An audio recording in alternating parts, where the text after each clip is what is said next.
Ya, selamat malam semuanya. Selamat malam Dokes. Salam bahagia dokter semua. Nah, ternyata kan ini tema pilihan dari kalian. Dan sebenarnya kemarin yang voting itu sangat banyak sekali dok. Sangat banyak Oh sekali iya. yang voting. Saking Oh votingnya kan dihitung sama jari. Oh kan poting-potingan ngono. Ternyata tidak memuaskan dok. Yang ikut voting sedikit kok ternyata. Jadi hanya 20 atau berapa itu. Jadi tinggal dihitung ada berapa itu. Tinggal dihitung. Yang kepilih ini masalah itu apa? Tahayulan itu. Tahayul klinik. Di mendingan gabung samanya aja neruskan yang kemarin. Jadi cerdas dan rasional. Nah, kemarin kan cerdas udah dibahas ya dok. Jadi cerdas itu kan berhubungan dengan bagaimana cara kita bagaimana melangsungkan kehidupan ya. Tetap kehidupan. Nah, sedangkan ini rasional itu apa dok? Rasional itu apa sih? Nah, dan apa hubungannya dengan kecerdasan? Apakah rasional itu cuma variabel bebas? Maksudnya nggak ada rasional juga nggak apa-apa atau gimana? Silahkan dok menjelaskan. Ya, kalau kalau yang namanya kehidupan tuh nggak ada rasionalitas nggak apa-apa ya. Ya memang nggak apa-apa itu ya. Memang nggak apa-apa. Selama belum ada Homo sapien itu kan belum pernah ada yang spesies yang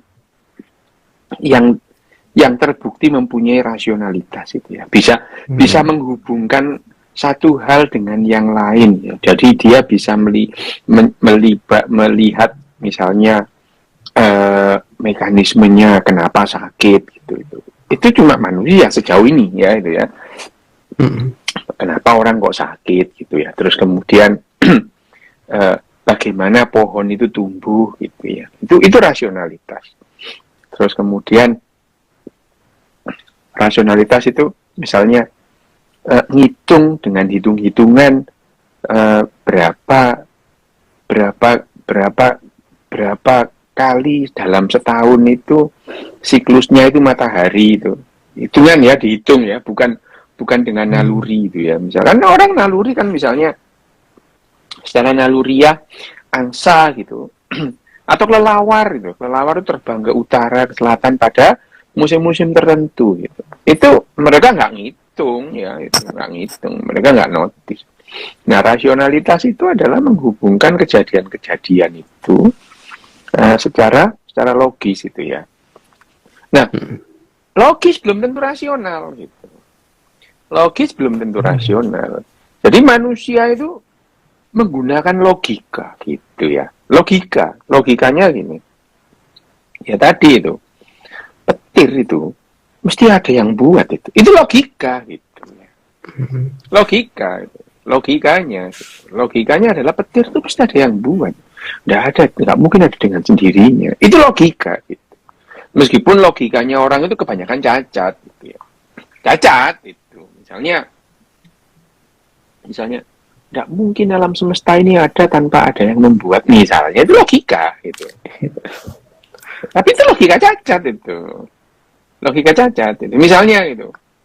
Karena kalau misalnya kita diminta menyebutkan, coba sebutkan logikamu itu kan misalnya gini. Tidak ada benda yang tidak diciptakan. Benda itu ada, harus ada penciptanya gitu. Itu logika gitu. Logika gitu. Itu logika yang dibuat. Tapi kalau diminta gitu ya, coba tunjukkan sesuatu yang diciptakan sesuatu gitu ya. Untuk mengikuti logikamu itu loh gitu ya. Biasanya yang dipakai itu kayak ini. Kursi itu ada karena diciptakan manusia gitu ya. Loh, padahal manusia itu tidak menciptakan kursi gitu. Manusia merakit aja. Kayunya jauh lebih dulu ada daripada manusianya. Bisa ribuan tahun gitu.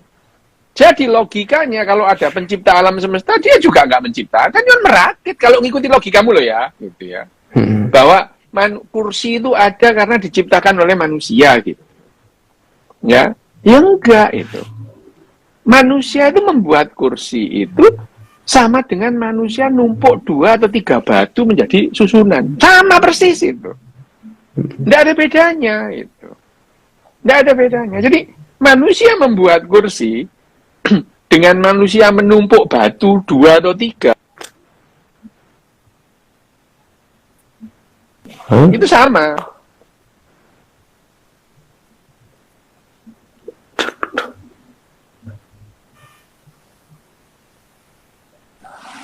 Halo dok, halo.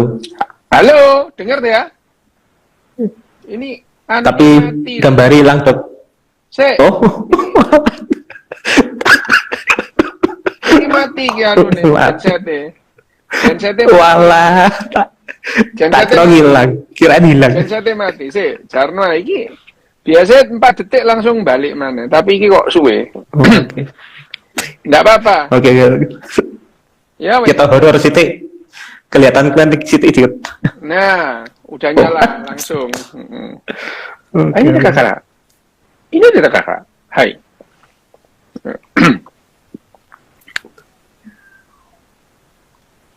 Oke. Jadi apa namanya? Logika itu tidak selalu rasional. Ya tadi. Jadi yang namanya misalnya manusia kursi ini ada karena diciptakan manusia. Enggak ada. Manusia enggak menciptakan kursi itu. Manusia merakit kursi itu. Barang-barang untuk kursi itu jauh lebih dulu ada ketimbang manusianya itu. Jadi logikanya cacat itu. Bahwa mengambil contoh, coba cari barang yang diciptakan oleh benda lain itu. Jadi nggak ada. Manusia membuat kursi sama dengan manusia menumpuk 2 batu atau 3 batu. Nggak ada bedanya. Itu tidak bisa dibilang menciptakan gitu. Ya itu logika. Nah logika nggak selalu rasional gitu. Sama aja. Jadi logikanya itu orang logika nggak selalu rasional. Nah rasional itu ya menghubungkan fakta dengan fakta, mencari apakah ada hubungan, ada korelasi, ada sebab akibat. Nah, seringkali orang tidak bisa juga membedakan antara korelasi dengan sebab akibat. Ya, itu juga itu adalah rasionalisme rasional. Tapi otak kita rasional itu adalah karena apa kita rasional? Karena kita punya yang namanya konsep masa lalu, masa sekarang, dan masa yang akan datang itu dihubung-hubungkan. Jadi kita tuh otak kita menjadi rasional karena otak kita bisa notice, bisa mencatat, bisa mentrace, melacak masa lalu, masa sekarang, dan masa yang akan datang. Ya, apa yang terjadi sekarang dihubung-hubungkan dengan masa lalu, gitu ya. Nah, seringkali kita tidak bisa melihat, membedakan antara hubungan itu hubungan sebab akibat atau hubungan korelasi, gitu. Ya, itu. Misalnya, anak yang nuwakal sama orang tuanya terus kecelakaan, itu korelasi apa sebab akibat? Korelasi gitu ya. Korelasi gitu ya. Korelasi. Si A anaknya B, si A anaknya B itu tidak menghormati A sebagai orang tua, terus B kecelakaan itu. Loh, ini ada korelasinya. Kenapa? Lah kalau nggak dibelikan ibunya sepeda motor kan ya dia nggak kecelakaan. Ya. Tapi dia kecelakaan bukan karena nggak hormat sama ibunya gitu. Ada korelasi di situ. Ya itu rasional. Dan manusia itu lama misalnya manusia itu hidup sendiri lama, hidup dalam irasionalitas itu lama itu ya. Ya, nggak lama gitu. Menghubung-hubungkan hal-hal yang tidak ada hubungannya gitu. Menghubung-hubungkan hal-hal yang tidak ada hubungannya dalam rangka memenuhi hasratnya aja, memuaskan dirinya. Nah, kalau kembali lagi ke rasionalitas, Apakah kehidupan ini memerlukan rasionalitas? Tidak. Apakah kehidupan ini memerlukan kecerdasan? Absolutely yes. Gitu. Yes. Bahwa kalau kita nggak cerdas, kita nggak bisa hidup, gitu ya. Contoh. Biasanya kita menganggap anak yang pinter itu anak yang kritis, gitu, ya. Yang ya kalau ditanya terus bantah, gitu ya. Anak ini pinter, enggak. Itu nggak cerdas anak kayak gitu itu. Nggak cerdas itu. Nggak cerdas. Itu. Bisa dikepro ya kan? Bisa dipukul orang tuanya mati malah. Iya, enggak cerdas. Yang cerdas itu masih goblok gitu ya. Dia pintar menyenangkan hati gurunya, itu cerdas dia itu. Ya, betul. Itu cerdas. Dia cerdas secara sosial, secara emosi, cerdas dia gitu ya. Jadi gurunya ngomong apa diiyain itu. Dia bukan murid yang pintar, bukan murid yang pinter dan bukan yang rasional, tapi cerdas dia. Gurunya ngomong apa? Iya. Gurunya ngomong apa? Iya. Gurunya seneng gitu. Gurunya seneng. Tapi kalau gurunya diprotes, meskipun benar, anak ini tidak cerdas itu ya itu. Anak ini tidak cerdas itu ya. Nah, yang namanya cerdas adalah ya tadi bagaimana kita bisa mempertahankan kehidupan kita selama yang kita memerlukan ya, selama yang dimungkinkan. Itu adalah kecerdasan. Ya, sementara yang namanya rasionalitas itu menghubung-hubungkan dan mencari, bisa membedakan antara korelasi dan kausatif ya, hubungan sebab akibat dan ya itu logik, itu adalah penjelasannya. Nah, apakah rasionalitas itu makin lama makin kita perlukan? Oh iya, beda. Dulu memang manusia nggak perlu rasionalitas itu ya. Rasionalitas nggak perlu. Ya. Rasionalitas itu orang dulu nggak perlu. Kenapa? Kita lama nggak rasional, nggak apa-apa kok gitu ya. Tapi setelah kita itu bisa lebih banyak tahu secara rasional dunia ini seperti apa gitu ya. Dan akhirnya dunia berkembang mengikuti rasionalitas itu. Artinya perkembangan sains dan teknologi, terutama teknologi ya. Teknologi itu adalah aplikasi dari sains gitu ya. Ya. Teknologi itu bukan sains. Teknologi itu adalah aplikasi dari sains. Aplikasi dari sains. Itu namanya teknologi. Bahwa mobil itu bukan sains. Mobil itu adalah hasil dari teknologi. Jarum itu bukan sains itu. Jarum, ya. Jarum itu bukan sains. Tapi jarum itu adalah teknologi. Perahu itu, kapal itu bukan sains, teknologi. Jadi pengetahuan manusia yang sederhana itu bisa mengembangkan teknologi yang luar biasa. Misalnya, tidak mungkin manusia itu tidak punya teknologi. Kalau dari dataran Asia, dia bisa menyeberang sampai ke Papua, sampai ke Australia, bahkan sampai ke pulau-pulau kecil di Pasifik gitu. Nggak mungkin kalau nggak punya teknologi gitu ya. Nggak mungkin gitu. Jadi kalau ada misalnya dibandingkan ini ya, orang-orang atau manusia atau homo sapien yang bisa mencapai ke Papua, bisa mencapai ke Australia, ke New Zealand, bahkan ke pulau-pulau kecil di Pasifik. Berarti manusia-manusia itu di zamannya teknologinya paling unggul gitu ya. Teknologinya paling unggul. Nah, teknologi paling unggul tentu saja memerlukan yang namanya pengetahuan, memerlukan sains, ya. Memerlukan rasionalitas gitu ya. Ngerti ya, Bim? Jadi sebetulnya kecerdasan, apakah kecerdasan itu bisa didukung oleh rasionalitas? Iya, betul. Iya. Jadi rasionalitas itu bisa mendukung kecerdasan dalam secara umum gitu ya. Kecerdasan kehidupan ya. Memang iya gitu. Tapi apakah itu syarat mutlak? Ya enggak gitu ya. Ya enggak gitu. Jadi yang namanya kecerdasan apabila didukung oleh sains, oleh pengetahuan, oleh rasionalitas, dayanya lebih besar. Dalam hal ini tuh apa dayanya misalnya? Apa daya ini? Ukurannya apa? Kok bisa kita menggunakan kok bisa menggunakan rasionalitas dalam hal ini sains, daya hidup kita jadi lebih bagus. Iya, itu ya. Jelas itu ya. Contoh. Kalau kita bicara mengenai ukuran kehidupan, yang namanya kehidupan ini adalah satu-satunya. Sampai sejauh ini, satu-satunya hal atau satu-satunya kondisi yang melawan yang namanya entropi itu.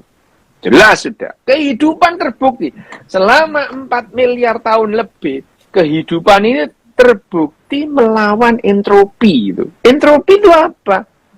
Entropi itu kecenderungan alam semesta. Kecenderungan alam semesta menuju ketidakteraturan. Itu sudah jelas itu ya. Itu adalah entropi. Jadi ya, alam semesta ini menuju kekacauan. Itu. Cenderung kacau alam semesta itu. Cenderung tidak teratur. Itu yang namanya entropi. Gitu. Alam semesta. Gitu. Lah kehidupan di bumi ini sampai sejauh ini kita belum punya bukti ada kehidupan di luar bumi ya. Ya, secara teoritis kita ngitung-ngitung kemungkinan besar ada lah di alam semesta ini, mosok nggak ada kehidupan lain gitu ya. Kemungkinannya ada gitu. Hanya sejauh ini yang terbukti ada ya ya di bumi ini gitu. Dan kehidupan ini sudah terbukti dia bisa melawan entropi, melawan kekacauan gitu ya. Jadi kita itu akhirnya kehidupan itu membuat benda-benda yang cenderung kacau itu menjadi teratur gitu ya. Menjadi yang namanya sel. Sel itu teratur itu ya. Sel itu teratur, punya aturan-aturan terus ya. Meskipun kehidupan di awal itu usianya pendek-pendek gitu ya gitu. Tapi terbukti bahwa misalkan bakteri, terus bakteri itu membelah diri menjadi 2 gitu ya. Ya bakteri yang lama mati, tapi dia sudah mempunyai keturunan gitu ya, membelah jadi 2 itu ya. Dan ini menurunkan yang namanya entropi, jelas melawan entropi. Lah, untuk melawan entropi itu diperlukan apa? Diperlukan energi gitu ya. Diperlukan energi untuk melawan entropi. Gampangannya gini deh, Wim. Entropi itu. Kalau kamu nonton TV di kamar, gitu ya, nonton bal-balan wis, gitu ya. Kurang sampai sejam, belum sampai sejam itu. Itu spray ini kamarmu morat-marit itu, Wim. Wah, acak-acakan, gitu ya. Ya, nah, supaya rapi kamu apa kan? Kamu rapikan, gitu. Apa? Butuh energi enggak? Butuh energi. Butuh. Gitu. Itu gampangnya gitu. Lu kapal makan kacang, kamu kececeran itu kulitnya itu. Nah, untuk merapikan lagi kamarmu supaya teratur, kamu mengeluarkan energi, nyapu, membersihkan, membuang. Itu yang namanya menurunkan entropi gitu. Lah kehidupan ini juga gitu. Kehidupan itu bukan sistem tertutup. Dalam sistem tertutup cenderung terjadi kekacauan entropi. Dan untuk menurunkan entropi itu harus menyerap energi. Nah, kehidupan ini menyerap energi untuk menurunkan entropi tadi. Jadi kecenderungan kekacauan antar atom akhirnya menjadi molekul cenderung kacau, disatukan menjadi jaringan oleh kehidupan ini gitu ya. Awalnya satu sel, kemudian satu sel itu bisa bekerja sama, 2 sel bergabung membentuk jaringan gitu ya. Jaringan membentuk organ membentuk tubuh kita. Sistem organ membentuk tubuh kita. Nah, ini yang memerlukan yang namanya memerlukan energi gitu. Membuat tubuh kita teratur gitu. Teratur itu. Tubuh kita teratur. Meskipun aturan-aturan itu ya sesuai dengan hukum alam. Jadi ya entropi itu bisa turun kalau mendapatkan energi gitu. Nah, sampai di sini jelas ya, Wim, tentang entropi itu. Nah, ukurannya adalah semakin banyak yang kita perlukan untuk kehidupan sehari-hari, berarti kita sudah melawan entropi jauh lebih besar ketimbang kalau kita dulu memerlukan sedikit. Contoh ya, hitungannya gini. Nenek moyang kita pemburu pengumpul dulu, sehari itu memerlukan sekitar 8.500 kalori sehari per orang. Gitu ya.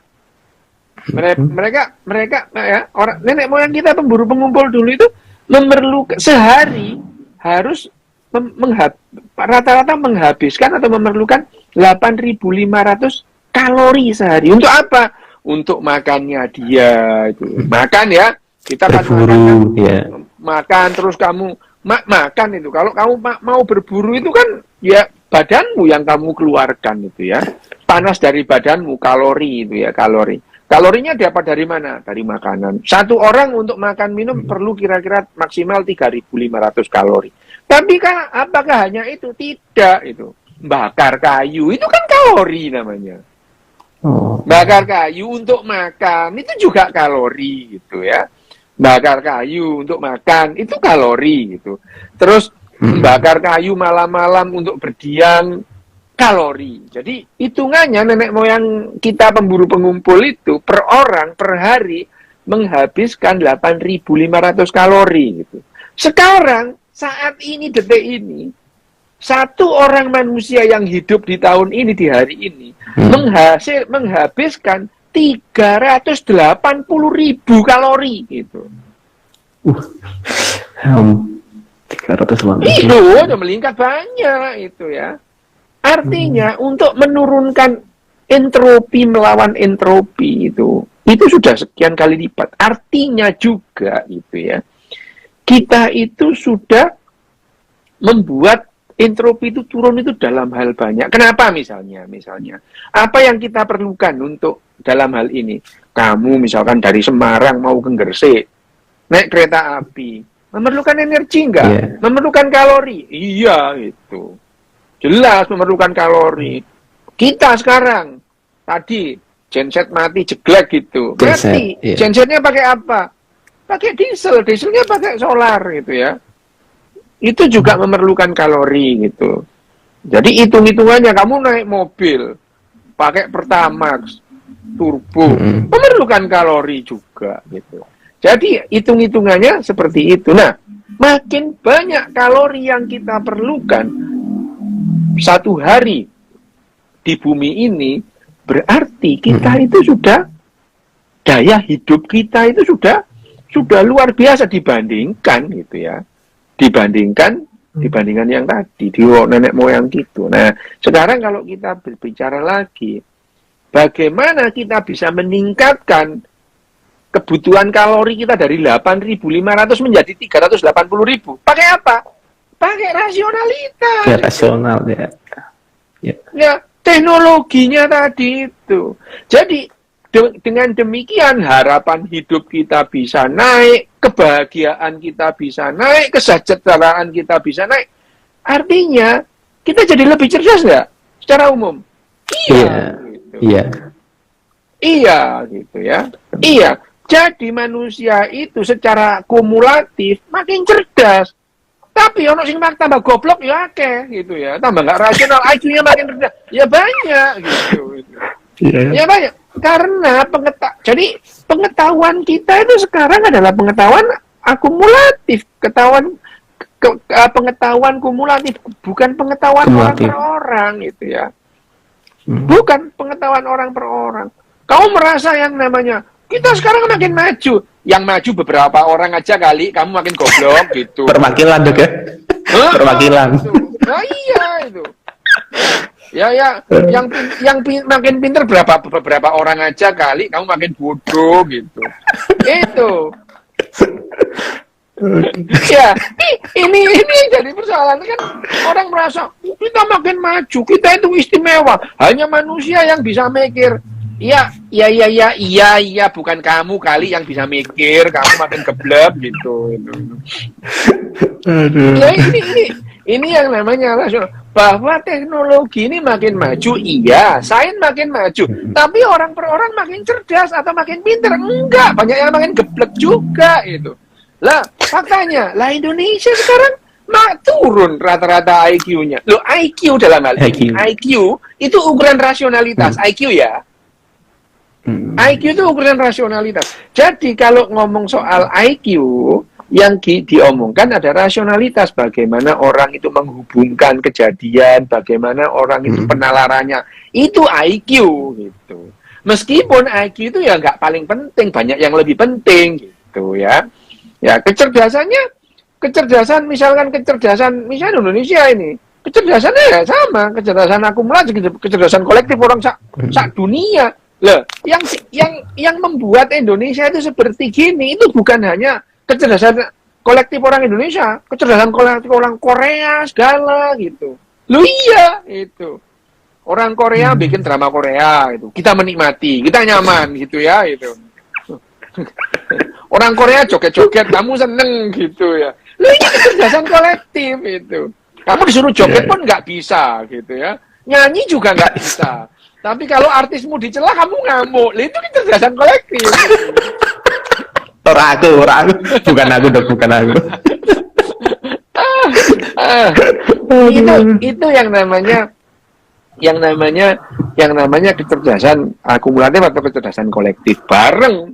Dan kolektif ini bukan hanya kecerdasan. Jadi pengetahuanmu sekarang itu bukan hanya akumulatif orang yang masih hidup. Jadi termasuk pengetahuan orang-orang yang sudah mati itu. Itu ya, pengetahuan. Kita ngomong pengetahuan ya.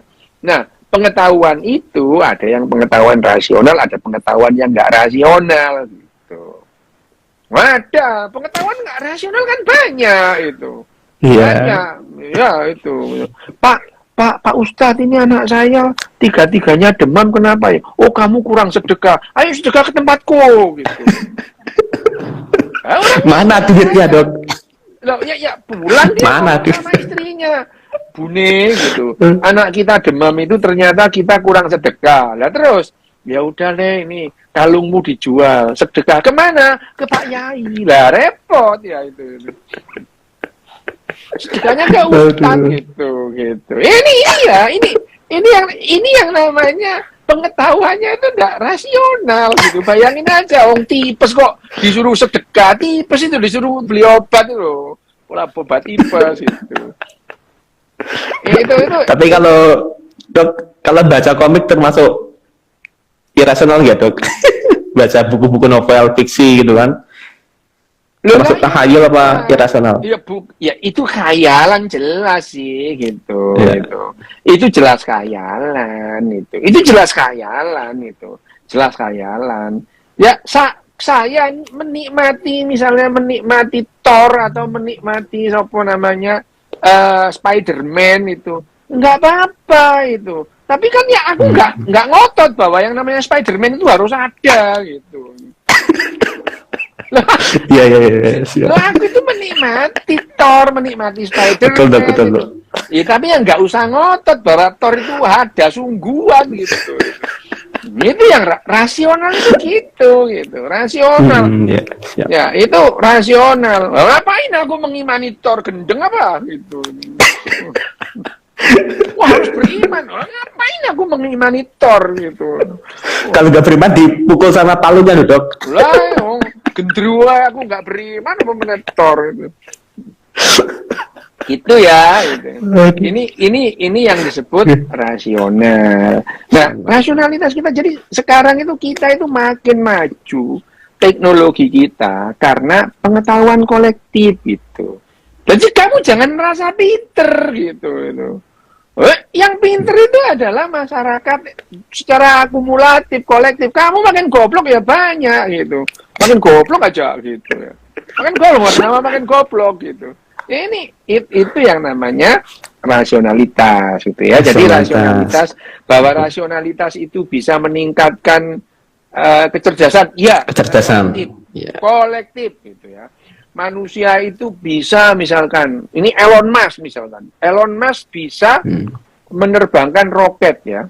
Roketnya bahkan nanti tahun 37 itu adalah penerbangan ke Mars pertama kali, SpaceX itu ya, ke Mars itu, 27, tahun 2027 itu penerbangan, penerbangan ke Mars pertama kali gitu ya, itu manusia pertama kali.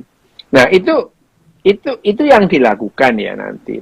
Tapi itu kan kecerdasan kolektif juga. Kenapa? Yang namanya persamaan yang dipakai sampai sekarang gitu, termasuk oleh timnya SpaceX-nya Elon Musk itu, yang dipakai adalah persamaan von Braun gitu. Von Braun itu loh, von Braun yang membuat roket V2 yang orang Jerman Perang Dunia Kedua pelurunya nembakin ke Inggris dan Prancis itu loh. V2 itu. Jadi von Braun itu pun gak ngerti. Oh, gak apa-apa. Kalau wakil sih gak ngerti. Jadi von Braun itu dulunya ahli roket Jerman. Perang Dunia II selesai, von Braun itu diboyong sama orang Amerika gitu. Ya, diboyong orang Amerika, jadi di NASA. Udah, terserah kamu jadi itu. Nah, obsesinya von Braun adalah membuat roket yang bisa mendarat di Mars gitu. Obsesinya von Braun itu. Dan itu diain aja sama NASA gitu. Ya wes, sudah kamu membuat. Sampai yang namanya von Braun itu membuat persamaan macam-macam itu untuk mendaratkan roketnya itu di Mars gitu. Udah ada, dan persamaan itu yang sampai sekarang dipakai oleh orang-orang yang mendaratkan di Mars itu. Jadi sebelum di Mars itu muteri bulan berapa kali dulu supaya terlontar ke Mars gitu. Itu persamaan von Braun semua gitu ya. Itu von Braun. Nah, cuman karena waktu itu teknologi kesehatan atau teknologi penunjang hidup itu belum memungkinkan, maka sebagai hadiah hiburan ya wis kita mendarat di bulan aja dulu gitu itu. Gitu ya. Karena manusia mendarat di Mars itu nggak bisa, mendaratkan manusia di bulan aja bolak-balik mati, bolak-balik banyak loh korban manusia yang mati untuk proyek pendaratan di bulan itu. Jangan dikira sedikit, banyak gitu ya. Jangan dikira sedikit, itu banyak itu. Misalkan Neil Armstrong itu 6 kali mau mati, hampir mati itu 6 kali dalam serangkaian percobaan misi ke bulan mulai. Jadi mulai proyek Gemini gitu, itu dia sudah menerbangkan hampir mati gitu. Apollo 1 gitu. Mati tiga-tiganya itu, astronotnya itu kepanggang di kapsulnya gitu. Ya, itu adalah sama von Braun itu yang membuat yang namanya persamaan mendarat di Mars. Nah, roket yang namanya Saturn 5 roketnya yang membawa Apollo mendarat di bulan itu. Itu kamu kalau coba lihat, itu gede banget itu. Itu roket Pak tergede yang pernah dirancang manusia, dibuat manusia itu. Sebetulnya roket Saturn 5 itu disiapkan von Braun untuk mendaratkan ke Mars gitu. Ya. Mendaratkan ke Mars. Cuman ya waktu itu ya belum memungkinkan lah, makanya Saturn 5 itu akhirnya dipakai untuk mendaratkan di bulan itu. Nah, pada saat Apollo itu proyeknya dihentikan, frustasi ini von Braun itu frustasi. Begitu proyek depresi Apollo dihentikan. Depresi dan akhirnya mati ngenes dia itu. Karena obsesinya itu ya.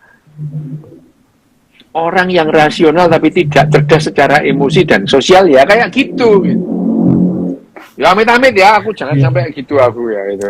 Amit-amit itu. Kan udah 50 tahun lebih cerdas gak apa-apa. Udah 50 tahun lebih gak apa-apa. Nah, sekarang artinya lambemu tak lakban loh.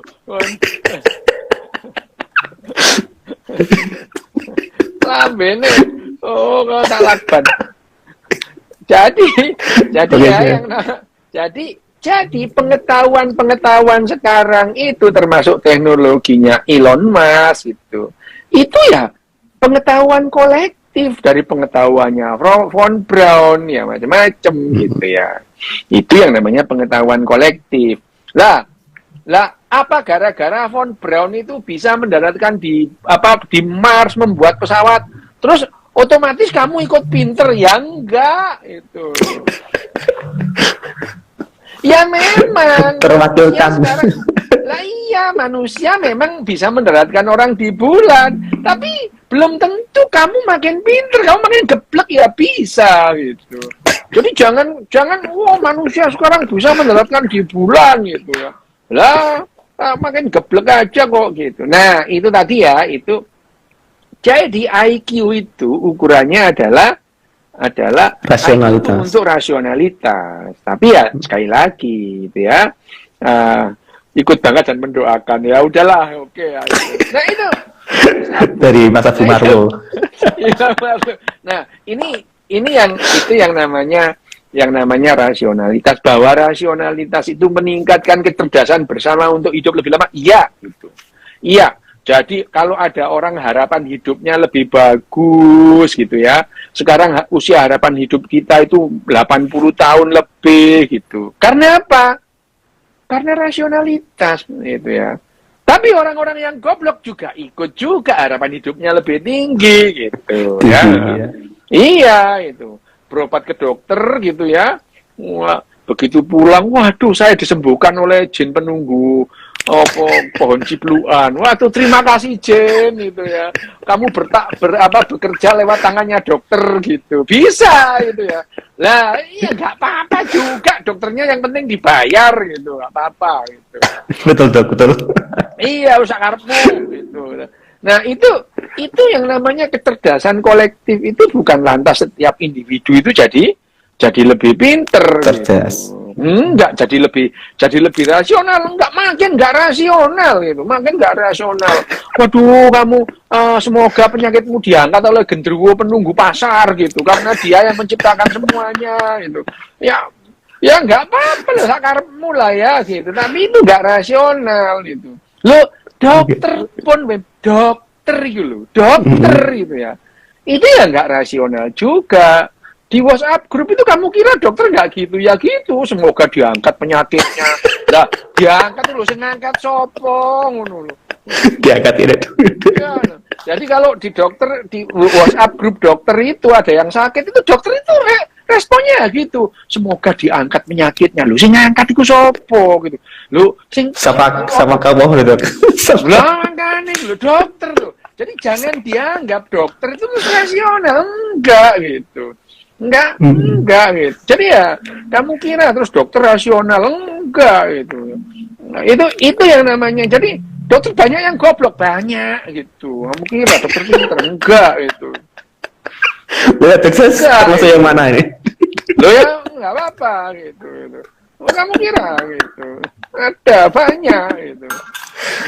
Nah, tapi sekali lagi, apakah orang itu harus rasional? Ya enggak sih gitu loh, ya enggak gitu.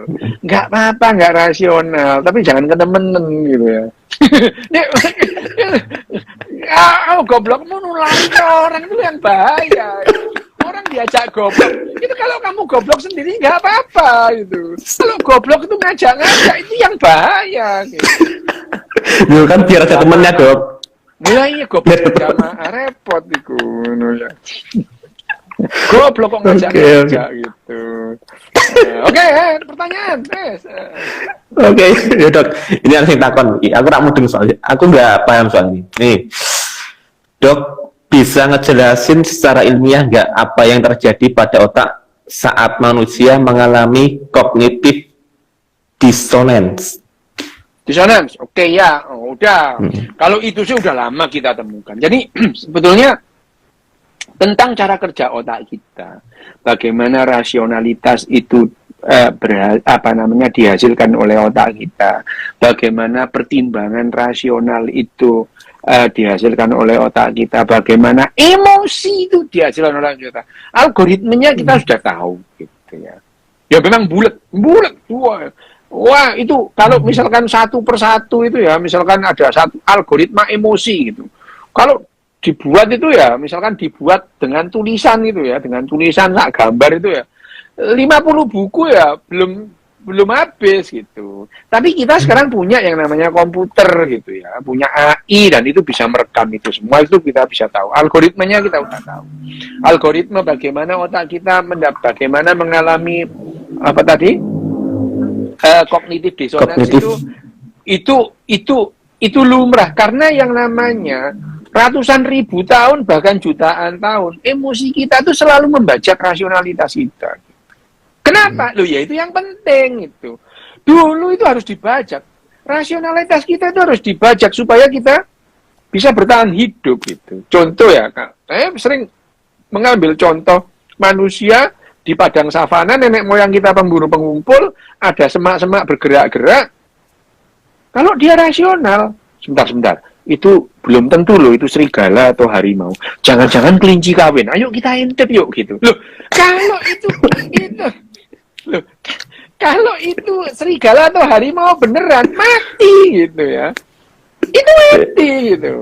Itu mati. Makanya dalam waktu ribuan tahun rasionalitas kita tuh dibajak terus oleh emosi gitu. Supaya apa? Supaya kita bisa bertahan hidup. Terus kita menciptakan khayalan, menciptakan hoax gitu. Dalam rangka supaya kita lebih gampang hidup itu. Nah, setelah kita paham, kita tahu makin rasional, dunia itu memerlukan rasionalitas. Nah, isunya sekarang bagaimana yang namanya emosi itu tidak terlalu sering membajak rasionalitas kita. Dan kita jadi hidup lebih rasional gitu. Apakah hidup rasional itu membahagiakan? Ya, kalau kita bareng-bareng akan membahagiakan. Belum tentu gitu ya, belum tentu. Tetapi kalau kemudian kita bareng-bareng memandang kehidupan secara rasional, bisa jadi lebih bahagia gitu. Iya. Bisa jadi lebih bahagia. Contoh kalau kita sekarang melihat negara-negara yang namanya negara-negara dengan indeks kebahagiaan yang makin tinggi itu, dia mendahulukan rasionalitas itu, bukan emosi gitu. Artinya bagaimana yang namanya rasionalitas itu tidak terlalu sering tidak terlalu sering dibajak oleh emosi gitu. Emosi karena emosinya manusia ini cuman memang dipersiapkan untuk misalnya untuk apa?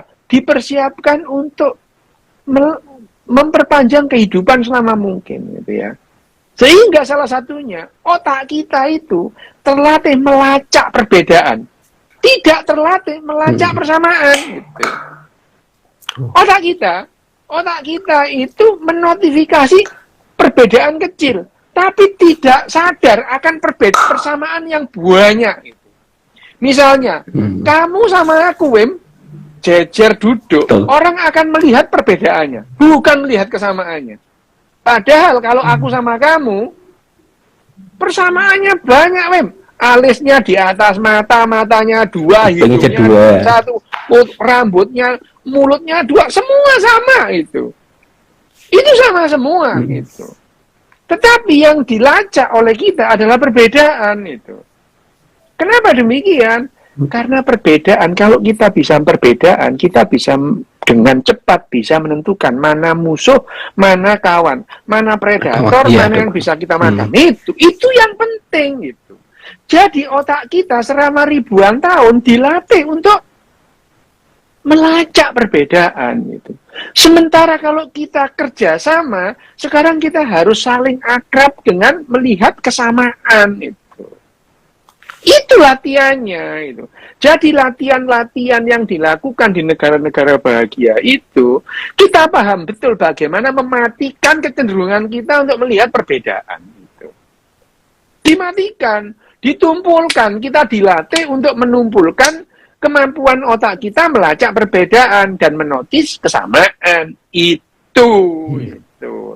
Apakah ini kita jadi lebih cerdas? Ya, kita jadi lebih cerdas secara emosi dan rasional. Kenapa? Emosi tidak dibiarkan membajak rasionalitas. Jadi dalam hal ini, apakah modul-modul itu didasarkan atas rasionalitas? Loh iya ya, yang membuat itu ahli neuroscience kok gitu.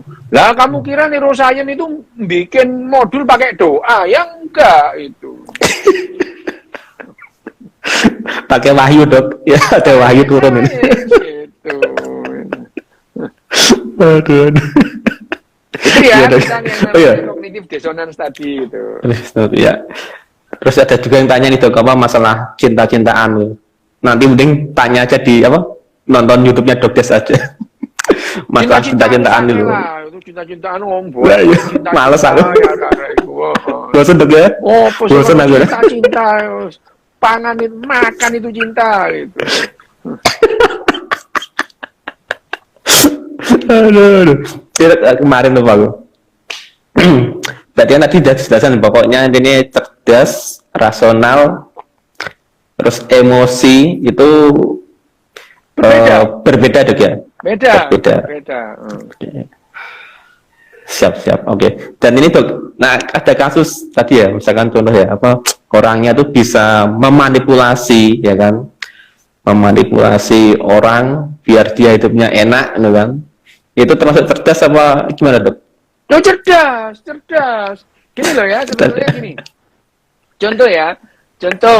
Contoh bahwa yang namanya akhirnya pada saat kita kenal peradaban ya, mana pada saat manusia itu mulai yang namanya bercocok tanam, bertani, terus kemudian mereka beternak gitu. Akhirnya mereka berkumpul dalam jumlah yang besar gitu ya. Dalam jumlah yang besar gitu. Nah, dalam jumlah yang besar itu akhirnya otomatis itulah ya. Itu akan menimbulkan hierarki. Harus ada di situ. Manusia itu harus ada hierarki. Dan orang yang di puncak hierarki itu adalah orang yang paling pinter ngadali yang lain gitu. Nah, tetapi perkara mengadali dan dikadali itu adalah kecerdasan kolektif gitu. Nah bener itu. Ada orang yang ngadali, ada orang yang rela dikadali. Jadi satu, membuat ikatan kelompok yang kuat. Loh kalau kamu, misalkan kamu pinter ngadali semua, loh yang dikadali siapa? Gitu. Nggak bisa gitu. Makanya itu harus ada orang yang pinter ngadali, ada orang yang ya gampang dikadali. No, akhirnya jadi komunitas yang bisa dikendalikan. Ini jadi kecerdasan kolektif namanya, kecerdasan emosi kolektif itu. Ayo kita perang. Kenapa? Ini diperintahkan oleh genderuwo penunggu WC misalnya gitu. Genderuwo penunggu yang maha kuasa memerintahkan kita perang melawan orang-orang yang menistakan genderuwo penunggu WC gitu. Wes lah. Gitu. Ya, ini jadi yang kecerdasan. Jadi, apakah dengan demikian itu orang yang suka ngadali itu cerdas? Iya, gitu. Sama cerdasnya dengan orang yang mau dikadali gitu. Mereka itu rela dikadali gitu ya, demi ikatan kelompok yang lebih kuat. Loh, itu cerdas mereka gitu. Jadi dalam hal ini mana yang istilahnya mana yang lebih berperan? Yang ngadali ataukah yang dikadali? Lah ya dua-duanya itu. Kalau kita melihat misalnya kelompok misalnya, kita lebih sering menganggap bahwa pimpinan gerombolan itu hebat gitu. Lah apaan sih gitu? Apa hebat apa? Perang aja dia nggak ikut gitu itu. Misalnya, nggak usah loh, perang salib itu. Yang mengobarkan itu Paus Urban ketiga. Ayo kita perang salib. Lah kamu kira Paus ikut perang? Ya enggak lah itu. Duduk-duduk di Vatikan sana dia gitu. perang sana gitu. Ya itu enggak itu. Nah, yang seringkali dianggap hebat misalnya apa ya, kita ambil contoh misalnya dalam keluarga atau gerombolan gorila gitu. Gorila itu kalau punggungnya itu silverback, gambar warna apa? Warna bulunya di Abu-abu punggung gitu ya? putih. Itu dianggap ini calon penguasa ini. Lah, bayangin aja gitu. Lah kan sama aja dulu. Anak kepala suku ya jadi kepala suku gitu. Dan sama-sama gorila tadi itu. Nah, belum tentu itu ya. Nah, padahal misalnya gorila itu ya. Gorila dalam kelompok gorila yang namanya keberlangsungan hidup kelompok gorila ya semua ikut gitu. Semua ikut itu. Cari makan bareng ya. Melawan gerombolan lain juga bareng seperti singa gitu. Singa satu gerombolan. Lah kamu kira singa jantan sendirian? Ya dikeroyok hyena matilah dia itu. Ya, singa sendirian itu. Dikeroyok hyena mati dia. Tapi kalau ada betina-betinanya, ya diserbu dia itu yang namanya hyenanya gitu. Ya, hyena. Yang berburu siapa? Loh, yang berburu kan cewek-ceweknya itu. Wah, itu singa-singa betina itu jago berburu itu kalau berkelompok gitu. Karena dalam satu kelompok ya cowoknya cuma satu gitu ya itu. Itu makanya. Nah, yang seperti ini yang namanya hierarki pada manusia pada saat dia kenal peradaban itu otomatis ada elit-elit pemalas di situ. Kepala suku yang tidak ikut bertani, nggak ikut bercocok tanam, tidak ikut berperang gitu. Kok berperang? Menjaga lahan. Apa jenenge beternak. Begitu pembagian hasil panen dapat paling banyak dia itu. Dapat paling banyak itu. Disimpan di rumahnya, lumbungnya itu dikunci, alasannya nanti kalian kalau paceklik ngambil di sini. Yo gitu ya gitu. Wah, wis itu. Dua kali ya. Iya, itu loh. Soal ngadal dan dikadali ini jagonya manusia. Manusia itu jago ngadali dan jago dikadali itu. Bahkan rela dikadali. Rela itu ya. Waduh, ini sini ada. Itu kan gombal. Keturunan 41 dari apa salah gitu ya itu. Wah, inilah udah ya. Udah dikasih mobil lah, dikasih sembarang lah gitu ya. Terus kemudian ini yang itu katanya ngimpi ketemu sama leluhurnya, kita juga percaya lah. Geblek banget ya. Ya tapi geblek dalam artian kita nggak rasional, tapi itu cerdas secara kolektif gitu ya. Jadi kalau demo itu gampang digerakkan gitu. Iya dok, biasanya gitu dok, apa menggombali cewek biasanya itu dok. Gombal dan gombali itu. Kenapa? Ya dok, ini hampir selain mengkadali kan juga. Oh, yang gombali. Selain mengkadali kan ada menggombali dok biasanya dok. Cewek-cewek ada yang kalau digombali. Ya tak aku ngasih tahu sama cewek-cewek. Kamu kalau digombali cowok jangan mundur, matrein gitu. Kalau misalnya kamu digombalin matrein, nggak punya ya bilang aja, gombal nggak modal gitu. Gombalnya pakai itu dok, pakai money. Ya itu penting itu. Money dalam bahasa Jawa dok, money dalam bahasa Inggris. Gila, lambemu.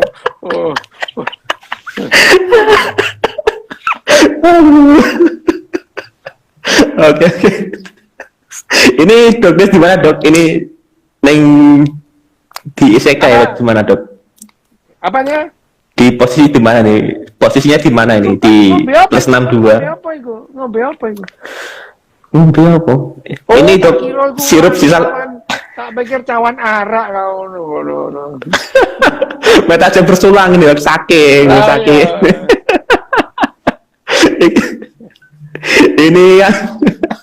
Ini dok sirup sisa lebaran dok. Ya aja nih lambene kau memang nggak tertib loh kan di anu ical itu. Kau memang lambene nggak tertib itu. Tak lakban itu. Aduh jangan. Orang Mas ngomong apa? Bingung. Iya, kurang 5 menit dok, 5 menit. Ya, oke. Iya, 1 menit. Nah,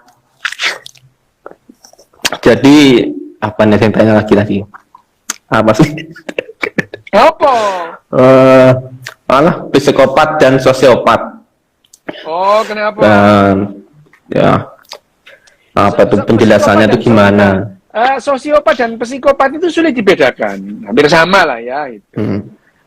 Hampir sama. Hanya bedanya adalah biasanya kalau psikopat itu kalau melakukan aksinya itu rapi banget itu, rapi banget. Sampai bertahun-tahun nggak ketahuan gitu. Jadi ada yang itu kan seperti yang di mana di Inggris itu orang Indonesia yang membunuh berpuluh-puluh orang baru ketahuan. Bahkan ada dokter psikopat yang membunuh 260 orang baru ketahuan gitu. Nah, pointer banget ya. Biasanya orang psikopat itu good looking, pinter, cerdas, kelihatan ya gampang bergaul, disenangi banyak orang gitu. Jadi kalau dibenci banyak orang kayaknya enggak gitu ya. Itu sudah gampang gitu. Terus tapi sosiopat itu hampir sama. Cuman kalau sosiopat itu kalau melakukan aksinya itu jorok gitu. Jadi gampang ketahuan gitu kalau orang sosiopat itu. Ya sama-sama sadisnya, sama-sama tidak mempunyai empati. Tapi kalau sosiopat itu kalau melakukan aksi baru sekali, kedua kali ketahuan itu. Apa? Berarti kurang Skenario-nya jorok. Kurang cerdas tuh ya? Nggak cerdas itu. Kurang culas itu. Itu bedanya sosiopat dan psikopat. Weh, itu ngapain pakai nama segala. Di nama apa tuh?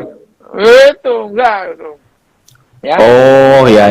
Enggak boleh nyebut merek itu. Kalau genderuwo enggak apa-apa gitu. Oke, dok. Besok dokter sibuk kayaknya, sih kasihan kalau tidurnya malam. Apa? Besok kan dokter sibuk tuh besok. Oh, iya, besok satu. Enggak, maksudnya besok pagi kan Sabtu kan dokter kan jam 2 live, jam 7 juga live lagi. Iya, kan kok ngerti? Tinggi landing story ini di story dokter sih. Kan baca story gue. Iya. Yes, makasih dok. Oke. Makasih semuanya. Sampai jumpa minggu depan ya. Oke. Selamat malam. Salam bahagia semuanya. Ya.